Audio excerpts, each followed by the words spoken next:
آج ہم گفتگو کریں گے کہ آخرت کی بہت ساری منزلیں ہیں اور ان میں جو سب سے پہلی منزل ہے وہ ہے قبر۔ ان القبر اول منزل من منازل الاخرہ، کہ قبر آخرت کی منزلوں میں پہلی منزل ہے۔ آخرت، جب آدمی آخرت کے سفر پر جاتا ہے تو اسے بہت سارے اسٹیشن سے گزرنا پڑتا ہے۔ اس کا جو سب سے پہلا اسٹیشن ہے، جہاں یہ جا کر سب سے پہلے رکتا ہے، اس دنیا سے جب اس کی روانگی ہوتی ہے اور یہ جہاں سب سے پہلے قیام کرتا ہے وہ قبر ہے۔ قبر پر بھی ایمان لانا ضروری ہے۔ قبر یہ زمین میں کسی گڑھے کا نام نہیں ہے۔ ہم جو کسی شخص کو دفنانے کے لیے 6 فٹ کا ایک گڑھا کھودتے ہیں، اس گڑھے کا نام قبر نہیں ہے، بلکہ قبر نام ہے موت کے بعد کی زندگی کا۔ یعنی جیسے انسان کے اوپر موت طاری ہو گئی، اب یہ شخص قبر میں چلا گیا، ورنہ اگر دیکھا جائے تو پھر قبر تو صرف انہی لوگوں کو نصیب ہوتا ہے جنہیں دفنایا گیا۔ جنہیں جلایا گیا ان کی قبر کہاں ہے؟ جنہیں کسی درندے نے کھا لیا، جو پانی میں ڈوب گئے، جو کہیں دھس گئے زمین میں، ان کی قبر کہاں ہے؟ تو قبر یہ زمین میں موجود کسی گڑھے کا نام نہیں ہے، بلکہ قبر نام ہے موت کے بعد کی زندگی کا۔ جیسے کوئی انسان مرتا ہے، وہ اپنی قبر میں چلا جاتا ہے، اور اس قبر پر بھی ایمان لانا ضروری ہے۔ اللہ کے رسول صلی اللہ علیہ وسلم نے بہت ساری حدیثوں میں قبر کے بہت سارے حالات بیان کیے ہیں۔ جیسے یہ بیان کیا کہ قبر ہر انسان کو بھینچتی ہے، ہر انسان کو دونوں طرف سے دباتی ہے۔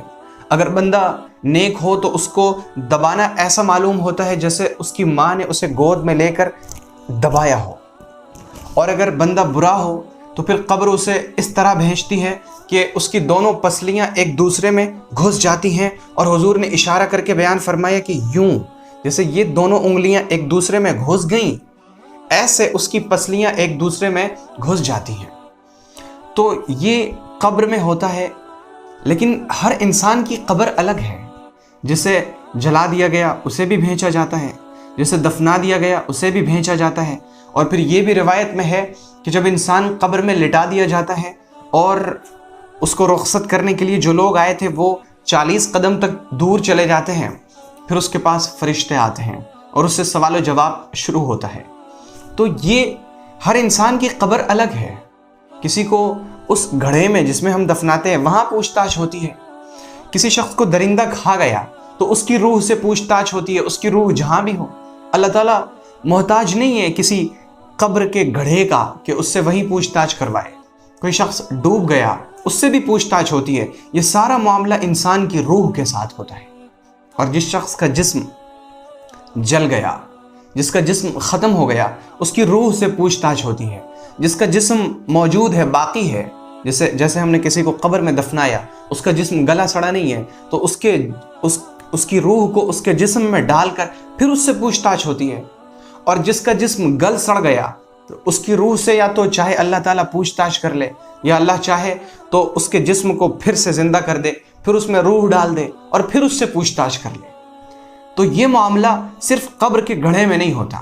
تو ہمیں اس دنیا پر بھی ایمان لانا ہے کہ جب انسان مرتا ہے تو پھر اس سے پوچھ تاچھ ہوتی ہے۔ اور یہ جو موت کے بعد کی زندگی ہے، یعنی قیامت میں اٹھائے جانے سے پہلے تک کی زندگی، جسے ہم کہہ سکتے ہیں کہ قبر کی زندگی یا برزخ کی زندگی، تو یہ جو برزخ کی زندگی ہے اس کے اوپر ایمان لانا ضروری ہے کہ اس برزخ کی زندگی میں اگر انسان نیک ہو تو اسے نیک اعمال کا بدلہ ملتا ہے، یعنی اسے راحت ملتی ہے، آرام ملتا ہے، اسے سکون ملتا ہے، اور اگر انسان برا ہو تو اسے برزخ کی زندگی میں بھی عذاب ہوتا ہے۔ اس چیز پر بھی ایمان لانا ہر مسلمان پر فرض ہے۔ ویڈیو پسند آئی تو ویڈیو کو لائک کریں اور اسے اپنے دوست و احباب میں شیئر کریں، اور تازہ فکر سے جڑے رہنے کے لیے چینل کو ضرور سبسکرائب کریں، اور نئی ویڈیو سب سے پہلے پانے کے لیے گھنٹی کا بٹن دبائیں۔